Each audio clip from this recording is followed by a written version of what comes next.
Patricia Dick. अंक 10।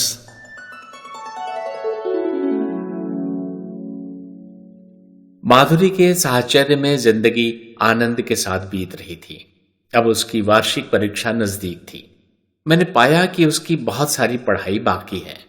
अगर वो मेरे घर के कामकाज में ही जुटी रही तो उसे अच्छे अंक मिलना तो मुश्किल होगा। एक दिन मैंने थोड़ा गंभीर होकर उससे पूछा, माधुरी, तुमको मुझसे पढ़ना है या नहीं?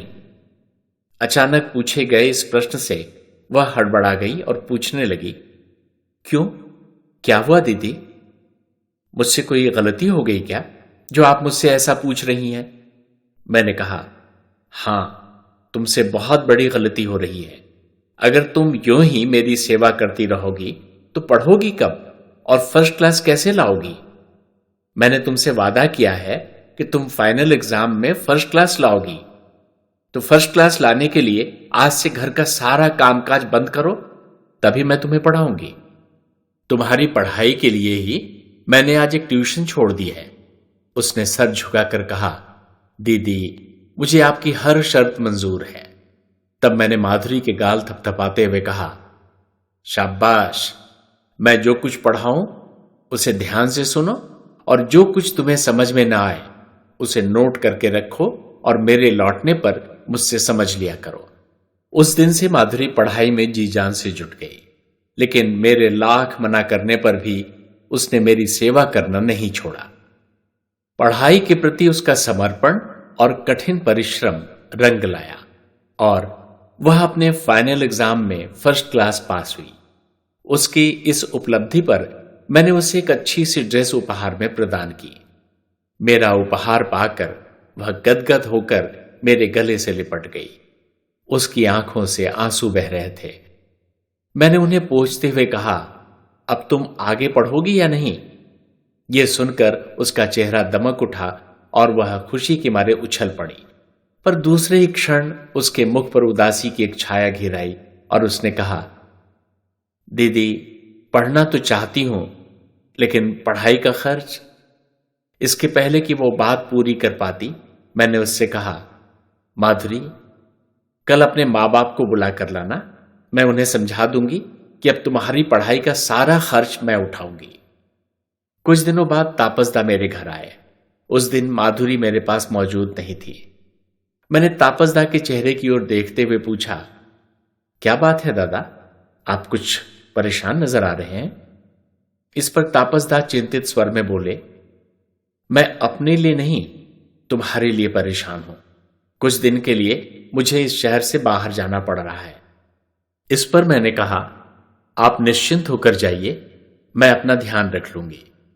तब तापसदा ने परेशान होकर कहा, पार्वती, विनीत अब भी तुम्हारी ताक में है। मैंने उसे तुम्हारे घर के आसपास मंडराते देखा है, इसलिए तुम खूब सतर्क रहना। रात में ज्यादा देर तक बाहर मत रहना और सोते समय दरवाजा अच्छी तरह से बंद करके सोना। मैंने उनसे पूछा, दादा, खोखा तो यहां है ना? दादा ने जवाब दिया, यही तो दुख है कि वो भी मेरे साथ जा रहा है। तुम खूब सतर्क रहना पार्वती। मैंने कहा, ठीक है दादा, मैं आपकी नसीहत का पूरा ध्यान रखूंगी। आप बैठिए, मैं आपके लिए चाय बनाती हूं। इस पर वे मुझे तुरंत मना करते हुए कहने लगे, नहीं पार्वती, समय चाय वाय नहीं पीऊंगा, मुझे जल्दी है। ये कहकर वे मेरे घर से विदा हो गए। उनके जाने के बाद मैं काफी देर तक सोच में डूबी रही। तापसदा से मैंने कह तो दिया था कि चिंता की कोई बात नहीं है, पर मन ही मन मैं बहुत चिंतित थी कि तापसदा की अनुपस्थिति में विनीत पता नहीं कौन सी घिनौनी हरकत करे। तभी माधुरी मेरे पास आ पहुंची और पूछने लगी, दीदी, आप किस सोच में डूबी दिखाई दे रही हैं? कोई खास बात है क्या? मैंने टालते हुए कहा, नहीं, कोई खास बात नहीं है माधुरी। तू नहीं आई थी इसलिए चुपचाप बैठी थी। हमेशा की तरह मैं माधुरी को अपने घर अकेली छोड़कर ट्यूशन पढ़ाने जाती रही, लेकिन एक रात लौटी तो देखा मेरे घर के बाहर भारी भीड़ जमा है, साथ ही पुलिस भी मौजूद है। माधुरी के मां बाप और सभी बहनें दहाड़ मारकर रो रहे हैं। मेरा कलेजा धक से रह गया। मैंने आसपास खड़े लोगों से पूछा, क्या हुआ? इस पर किसी ने बताया, माधुरी आपके घर पर बैठी पढ़ रही थी, तभी बिजली चली गई। अंधेरे में कुछ गुंडों ने घर में घुसकर माधुरी की इज्जत लूट ली, जिसके कारण माधुरी ने फांसी लगाकर आत्महत्या कर ली। यह सुनकर मुझ पर जैसे बिजली गिर पड़ी। मैं बदहवास होकर माधुरी माधुरी चीखती हुई अपने घर की ओर भागी। दरवाजे पर पुलिस वालों ने मुझे रोक दिया और पूछने लगे मैं कौन हूं। इस पर कुछ लोगों ने उन्हें बताया कि मैं ही इस घर की मालकिन हूं। अब पुलिस वाले मुझसे तरह तरह के सवाल करने लगे। मुझे जो कुछ मालूम था मैंने वो सब सच सच बता दिया। मेरी सभी बातें दर्ज करने के बाद उन्होंने मेरे बयान पर दस्तखत लिए और माधुरी की लाश उठवाकर मुझसे बिना कुछ कहे मेरे घर से चले गए। माधुरी की आकस्मिक मौत ने मुझे भीतर तक तोड़ दिया। उसका भोला भाला हंसमुख चेहरा मुझे बार बार याद आ रहा था और मेरी आंखें बरस रही थीं। रोते रोते मैं अपने घर के अंदर दाखिल हुई, तभी मुझे चक्कर आ गया। सहारे के लिए मैंने एक टेबल की ओर हाथ बढ़ाया। टेबल तो मेरे हाथ नहीं आया, अलबत्ता मेरा धक्का लगने से उलट जरूर गया। मैंने देखा टेबल के नीचे माधुरी का मेरे नाम लिखा एक पत्र पड़ा हुआ था। माधुरी ने शायद जानबूझकर वह पत्र टेबल के नीचे छोड़ दिया था ताकि वह पुलिस के हाथ न लगे। मैंने वह पत्र उठा लिया और उसे जल्दी जल्दी पढ़ने लगी। उसमें माधुरी ने लिखा था, प्यारी दीदी, मैं घर में बैठी अपनी पढ़ाई में डूबी हुई थी और आपके इंतजार में मैंने दरवाजा खुला ही रख छोड़ा था। तभी अचानक बत्ती चली गई और उस अंधेरे का फायदा उठाकर 3-4 बदमाश घर में घुस आए। उन्होंने मेरे शोर मचाने के पहले ही झपट कर मुझे दबोचते हुए मेरा मुंह बंद कर दिया। उनमें से एक बदमाश बार बार मुझे धमकाता हुआ कह रहा था, पार्वती की बच्ची, क्या समझती थी तू अपने आप को? तुझे लगा कि विनीत तुझे ऐसे ही छोड़ देगा और तू बच जाएगी? अब बुला अपने उस तापस दादा को, देखो तुझे कैसे बचाता है। आज मैं तुझे इस लायक ही नहीं छोड़ूंगा कि तू किसी को अपना मुंह दिखा सके। अपना मुंह बंद होने के कारण मैं बोल ही नहीं पाई कि मैं पार्वती नहीं हूं। उन्होंने मुझे पार्वती समझकर मेरा सर्वस्व हरण कर लिया। दीदी, आपको मेरी सौगंध है, आप इस पत्र को मेरे डाइंग स्टेटमेंट के रूप में इस्तेमाल मत कीजिएगा, अन्यथा समाज में आपकी इतनी बदनामी होगी कि आपको अपना मुंह दिखाना दूभर हो जाएगा और मेरी कुर्बानी भी व्यर्थ हो जाएगी। यदि मेरे इस पत्र के आधार पर विनीत को सजा भी हो गई तो भी मेरी इज्जत और मेरी जिंदगी तो मुझे वापस नहीं मिल सकेगी ना। इसीलिए आपसे हाथ जोड़कर विनती है कि इस पत्र को पढ़कर आप इसे चिंदी चिंदी करके नष्ट कर दें। हां, एक बात और दीदी, आप शीघ्र ही शीघ्र ये घर छोड़कर कहीं अन्यत्र चली जाएं। विनीत को ज्यों ही यह ज्ञात होगा कि उसने आपके धोखे में किसी और को अपना शिकार बना लिया था, तो वह पुनः आप पर हमला करने को तत्पर हो उठेगा। वह राक्षस आसानी से आपको छोड़ने वाला नहीं है। ऐसे में आपका यहां रहकर वापस खतरे को आमंत्रित करना उचित नहीं होगा। बस दीदी, अब मैं अपना यह पत्र समाप्त करती हूं। इस हादसे के बाद मैं अपने अपवित्र शरीर को लेकर और नहीं जीना चाहती, अतः अपने हाथों अपनी अभागे जीवन का अंत कर रही हूं। मुझसे कभी भी जाने या अनजाने आपके प्रति कोई गलती हो गई हो तो उसे क्षमा कर दें। आपकी लाडली माधुरी। पत्र पढ़कर मेरा कलेजा जैसे फट पड़ा। माधुरी की अंतिम इच्छा का सम्मान करते हुए मैंने पत्र को फाड़कर टुकड़े टुकड़े कर दिया। उन टुकड़ों को नाली में बहाते हुए मुझे एक अजीब सा अपराध बोध ने घेर लिया। कानूनी तौर पर माधुरी की मौत की जिम्मेदार मैं कतई नहीं थी, किंतु मुझे लग रहा था नैतिक रूप में उसकी मृत्यु की जिम्मेदारी मुझ पर ही आती है। यदि मैंने उसे विनीत के खतरे के प्रति सजग कर दिया होता तो वह रात को दरवाजा खोलकर न बैठती और आज ये दिन देखने को नहीं मिलता। बार बार उसका हंसता मुस्कुराता चेहरा मेरी आंखों में नाचने लगा और मेरी आत्मा मुझे धिक्कारने लगी। दुख और क्षोभ से मैं विक्षिप्त सी हो गई। माधुरी ने मुझे आगाह न किया होता तो भी मैं इस घर में अब एक पल के लिए भी टिकना नहीं चाहती थी। इस अभिशप्त मकान ने 1 साल के अंदर मेरे सबसे प्यारे 3 आत्मीय लोगों के प्राण हर लिए थे। मुझे लगा ये घर एक राक्षस की तरह मुंह फाड़े मुझे भी निगलने को उतावला हो रहा है। मैं घबरा कर चीख उठी, अपने होशो हवास खोकर घर से भाग निकली। घंटों अपना सर धुनते किन किन रास्तों पर भटकती मैं कहां जा पहुंची थी मुझे इसका कोई भान नहीं था। जब पैरों ने आगे बढ़ने से जवाब दे दिया तो एक बेंच पर बैठ गई। जब एक महिला ने पार्वती पार्वती पुकारते मुझे कंधों से पकड़कर झकझोरा तब जाकर मेरी तंद्रा टूटी। मैंने नजर उठाकर देखा, मेरे सामने शुभदा खड़ी थी। ये वही शुभदा थी जो मिसेस रमानी के घर आकर अपने दलाल के जरिए मेरा सौदा करने की कोशिश किया करती थी। उसे देखकर भय के मारे मेरे तो होशो हवास गुम हो गए और मैं बेहोश हो गई। जब मुझे होश आया तो मैं एक वेश्या के कोठे पर थी। बेहोशी की हालत में शुभदा कब मुझे कोठे पर ले आई इसका मुझे कुछ पता ही नहीं चला। सुनील, एक बार मैंने माधुरी से कहा था कि मैंने उसकी पढ़ाई के लिए अपनी एक ट्यूशन छोड़ दी है। वह झूठ था। दरअसल हुआ यूं था कि जिन दिनों मैं मिसेस रमानी के घर ट्यूशन पढ़ाया करती थी उन्हीं दिनों एक आदमी अक्सर उनके घर आने लगा था। कभी कभी वह दलालों जैसी सांकेतिक भाषा में मिसेस रमानी से किसी चाय की पेटी खरीदने की बात किया करता था। मैं समझ नहीं पाती थी कि आखिर मिसेस रमानी ने चाय बेचना कब से शुरू कर दिया। मिसेस रमानी हर बार उसके आग्रह पर उसे बड़ी विनम्रता से हंसकर उसे टरका दिया करती थी। उस आदमी ने शुरू शुरू में चाय की पेटी का भाव 5,000 रुपए लगाया था, जो बाद में बढ़ते बढ़ते 5 लाख तक पहुंच गया। कभी कभी शुभदा भी उस आदमी के साथ मिसेस रमानी के घर आ जाती थी।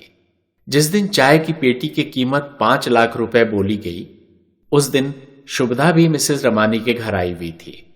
वह बड़े आग्रह से बोली थी, अरे रमानी, दे दे ना चाय की पेटी, तुझे फोकट में 5 लाख का फायदा हो रहा है, इसमें तेरे बाप का क्या जाता है।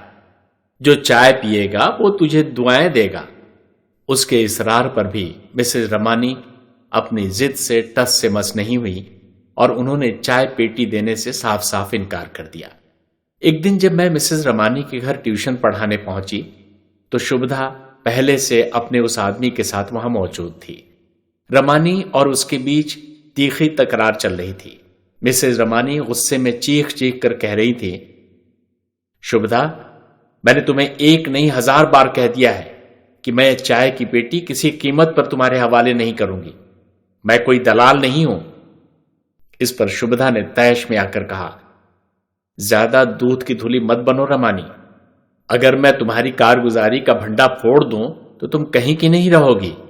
इस पर मिसेस रमानी गुस्से के मारे बिफर कर कह उठी, किसके सामने फोड़ोगी मेरा भंडा? मेरे आदमी के सामने? अरे अगर वो इस लायक होता तो मुझे किसी कारगुजारी की क्या जरूरत पड़ती। तुम्हें जो करना है सो करो। मैं आखिरी बार तुमसे कह देती हूं कि मेरे जरिए तुम्हें यह चाय की पेटी कभी नहीं मिलेगी। आज के बाद तुम मेरे दरवाजे पर भूल कर मत फटकना। तभी मुझे वहां पहुंचा देख शुभदा और उसका आदमी रमानी से और कुछ कहे बिना चुपचाप वहां से चले गए। मैंने मन ही मन सोचा, मिसेस रमानी भी कितनी मूर्ख है। एक चाय की पेटी के उन्हें 5 लाख रुपए मिल रहे हैं, फिर भी वह देने को तैयार नहीं है। मैंने मिसेस रमानी से पूछ ही लिया, आंटी, आप दे क्यों नहीं देती वो चाय की पेटी? आपको 5 लाख रुपए मिल जाएंगे और रोज की बकझक से जान भी छूटेगी। मेरी बात सुनकर मिसेस रमानी ने मुझ पर एक फीकी मुस्कुराहट फेंकते हुए कहा, पार्वती, ये लोग किसी चाय की पेटी की नहीं तुम्हारी कीमत लगा रहे थे। वो औरत कोई भली औरत नहीं है, एक कोठे की मालकिन है और वो आदमी इसका दलाल है। ये लोग किसी भी कीमत पर तुम्हें अपने कोठे पर ले जाने को बेचैन है, पर मेरे जीते जी ये कभी नहीं हो सकता। मिसेस रमानी की बात सुनकर मेरे पैरों तले की जमीन खिसक गई। मेरे चेहरे का उड़ा हुआ रंग देखकर मिसेस रमानी मुझसे बोल उठी, पार्वती, शुभदा की बातें सुनकर तुम्हें पता चल ही गया होगा कि मैं कोई सती सावित्री नहीं हूं। अपनी परिस्थिति से मजबूर मैं अपने सुख के लिए घर से बाहर भटकती रहती हूं, पर मैं इतनी गिरी हुई भी नहीं हूं कि पैसे की लालच में मैं उसकी अस्मत का सौदा कर डालूं, जो लड़की एक मां और बड़ी बहन की तरह मेरे बच्चों को पाल पोस रही है। ना पार्वती, ना, इतना नीच काम मुझसे कभी नहीं हो सकता।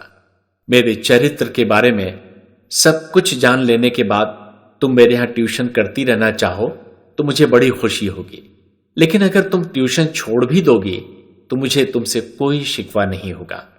मैंने उसी क्षण मन में निश्चय कर लिया, यहां से हट जाना ही मेरे लिए अच्छा होगा, और मैंने वो ट्यूशन छोड़ दी। इन घटनाओं से वर्तमान समाज मेरे लिए अबूझ और डरावना बनता जा रहा था। मैं सोचने लगी, ये छल प्रपंच से भरा समाज अपने स्वार्थों की सिद्धि में कितना अमानवीय हो गया है। मेरा सबसे बड़ा आश्चर्य यह था कि क्या स्त्रियां भी स्त्रियों के संबंध में इस सीमा तक गिर सकती हैं। एक बार फिर आत्महत्या का विचार मेरे मन में उठा, किंतु कायरता से तो मैं कभी का नाता तोड़ चुकी थी। अतः जीवन में संघर्ष करने के लिए नए सिरे से अपने को तैयार करने लगी। सुनील, वेश्या के कोठे पर पहुंचना शायद मेरी नियति थी। विनीत के पहुंचाए न पहुंची तो शुभदा के पहुंचाए पहुंच गई। मेरे लिए वहां आंसू बहाने के अलावा कोई रास्ता नहीं था। वहां मेरी हर जरूरत का पूरी तरह ख्याल रखा जाता था। खाने के लिए अच्छे से अच्छा खाना और पहनने के लिए महंगे से महंगे सुंदर वस्त्र दिए जाते थे, जो मेरे लिए मिट्टी के समान थे, क्योंकि नारी का सबसे महंगा गहना तो शील होता है, जिसे गंवाने का भय हर वक्त तलवार की तरह मेरे सर पर लटका रहता था। इस कारण मैं अधमरी सी हो गई थी। कोठे पर गाए जाने वाले मुजरे का हर शब्द, तबले पर पड़ने वाली हर थाप, पांव में छनकने वाला हर घुंघरू मेरे कलेजे को तीर की तरह बींध रहा था, और मैं बहेलिए के जाल में फंसी एक घायल हिरनी की तरह तड़पती रह जाती थी। एक रात मुझे अपने बगल के कमरे से धीमे धीमे चलने वाली बातचीत का स्वर सुनाई दिया। कोई लड़की शुभदा से कह रही थी, दीदी, पार्वती के रूप में तो आपके हाथों कोहिनूर हीरा आ लगा है। इसकी नथ उतराई में ही आप लाखों रुपए पीट लेंगी। प्रत्युत्तर में शुभदा उस लड़की को डपटती हुई बोली, चुप कर कलमुही, क्या तू ये भूल गई कि हमारे कोठे पर देह व्यापार नहीं होता, सिर्फ मुजरा होता है? और पार्वती से तो मैं मुजरा भी नहीं करवाने वाली। उसके जरिए तो मैं डिक का मान मर्दन करूंगी। बड़े भाग्य से मुझे पार्वती जैसी रूपसी मिली है। तुम देख लेना, इसकी सुंदरता के सामने डिक अपने आप ही डिग जाएगा, तब मैं उसे तिनगी की नाच नचाऊंगी। उन दोनों की बातें सुनकर मैं भय से कांप उठी। लगा मेरी अस्मत के ऊपर लटकी हुई तलवार कभी भी मुझ पर गिर सकती है। मैं पिंजरे में बंद पंछी की तरह फड़फड़ाती हुई कोठे से भागने का रास्ता खोजने लगी, और जब कोई रास्ता न मिला तो मैंने अपने जीवन का अंत कर लेने का निश्चय कर लिया। मगर यह भी आसान काम नहीं था। मरने के लिए भी एक अदद जहर की शीशी की जरूरत थी, जिसको पाने के लिए मैं कोठे की अन्य लड़कियों से दोस्ती करने के प्रयास में जुट गई। वहां की लड़कियां भी शायद पहले से ही मेरे रूप और मेरी मासूमियत पर लट्टू थीं, इसीलिए जल्दी ही वे मेरी गहरी सखियां बन गईं और शुभदा की हर गतिविधियों की जानकारी मुझे देने लगी। एक दिन रानक दी के सिर में तेल कंघी करते हुए मैंने सहज ही पूछ लिया, दीदी, ये मिस्टर डिक कौन है? मेरी बात सुनकर रानक दी पहले तो जरा चौंकी, फिर बोली, तू डिक को कैसे जानती है? मैंने कहा, मैं नहीं जानती। मैंने तो यह नाम शुभदा दीदी के मुंह से किसी के साथ बात करने के दौरान सुना था। यह सुनकर रानक दी के मुंह से निकला, ओह। कुछ देर सोचने के बाद वे बोली, पार्वती, डिक एक अत्यंत कुलीन और रईस व्यक्ति है। तुम उसे कलकत्ता के रईसों का सरताज भी कहो तो अतिशयोक्ति नहीं होगी। धनवान होने के साथ ही साथ वह कामदेव से भी ज्यादा सुंदर है और भारतीय संस्कृति का तो वह प्रकांड विद्वान है। उसकी प्यार भरी एक नजर पाने के लिए कलकत्ता की कितनी ही सुंदरियां व्याकुल हैं। स्वयं शुभदा दीदी तक उसकी मुरीद है और वे खुद उसे रिझा पाने में असफल होने के बाद कोठे की सुंदर से सुंदर लड़कियां उसे रिझाने के लिए भेजती रहती हैं, परंतु आज तक कोई भी मेनका उस विश्वामित्र को टस से मस नहीं कर पाई।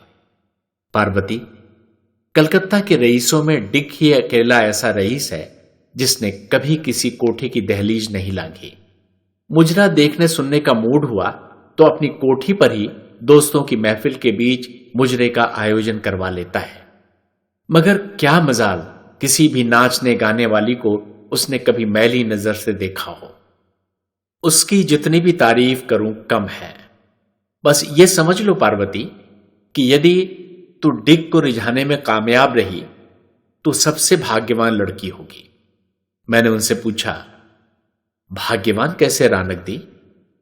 क्या मैं कोठे वाली पार्वती की जगह कोई और पार्वती बन जाऊंगी? कोठे पर आकर तो मेरा भाग्य बनने की जगह फूट चुका है। दीदी, कोठे की दहलीज चढ़ने के बाद चरित्रवान से चरित्रवान लड़की भी कलंकिनी बन जाती है और उसके सौभाग्य का सूर्य अस्त हो जाता है।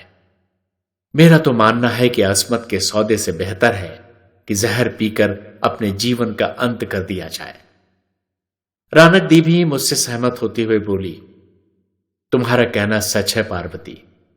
कोठे वालियों का समाज में क्या सम्मान। आज तक कोई कोठे वाली समाज में किसी की भार्या, भगनी अथवा बेटी बन पाई है क्या? किंतु मरना भी आसान कहां है। मरने की बात करना आसान है, मरना बहुत कठिन है। मैं भी जब इस कोठे पर लाई गई थी तो जहर पीकर आत्महत्या करने की बातें सोचा करती थी। मैंने तो जहर की एक शीशी का जुगाड़ भी कर लिया था, पर आज भी जहर की वो शीशी मेरी अलमारी में पड़ी मेरे साहस का माखौल उड़ा रही है। कहकर अपनी कमजोरी पर आंसू बहाती हुई रानक दी अपने कमरे की ओर चली गई। मैंने तो अपने जीवन का अंत करने की ठान ही ली थी, सो अगले दिन चुपचाप रानक दी के कमरे में गई। वहां जाकर मैंने उनकी अलमारी खोली। सचमुच शिव जी की तस्वीर के पीछे जहर की शीशी रखी हुई थी।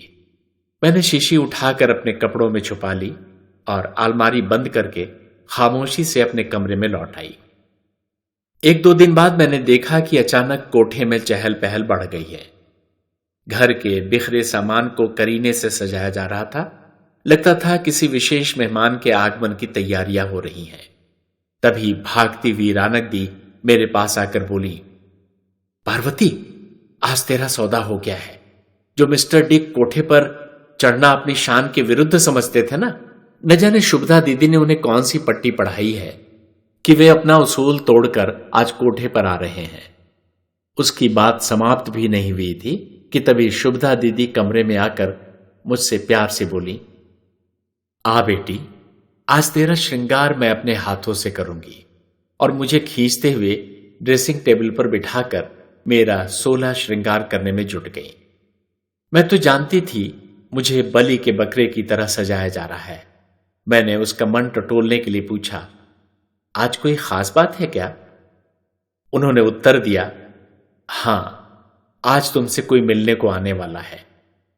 मैंने उन्हें उलाहना देते हुए कहा, आप तो मुझे अपनी बेटी मानती हैं, लेकिन मैंने तो सुना है कि आपने मेरा सौदा कर डाला है। आपने ऐसा क्यों किया? कोई अपनी बेटी को बेचता है क्या?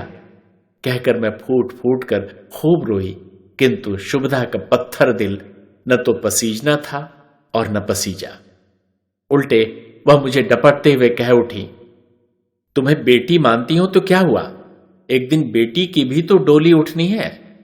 तुम समझ लो कि आज मैं तुम्हारी शादी तय कर रही हूं। मैं समझ गई कि इस पत्थर दिल औरत के सामने मेरी एक नहीं चलने वाली।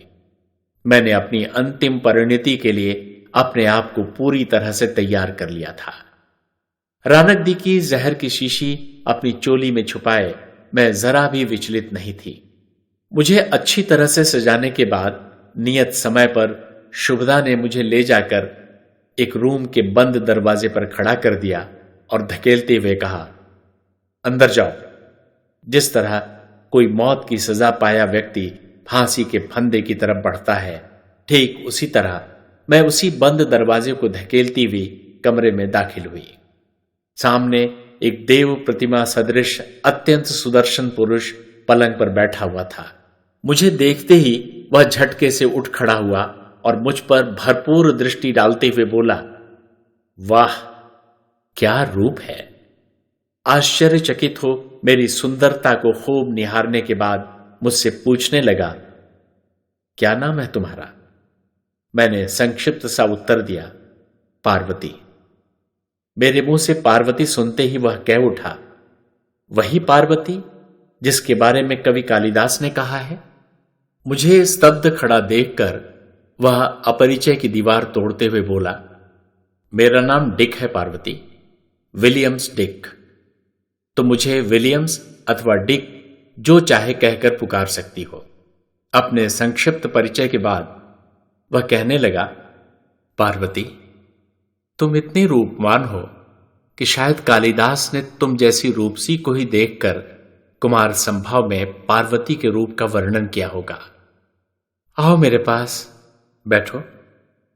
उसका यह आमंत्रण सुनकर मुझे लगा कि अब वो मेरे सतीत्व की हत्या किए बिना नहीं मानेगा। मैं डरती हुई जाकर उसके पास बैठ गई, पर मेरा सारा शरीर भय के मारे थर थर कांप रहा था। ऐसा लग रहा था मानो बाघ के सामने एक बकरी को बांध दिया गया हो। मुझे इस तरह भय से कांपता देखकर वह हंसता हुआ कह उठा, पार्वती क्या मैं कोई हव्वा हूं जो तुम्हें खा जाऊंगा?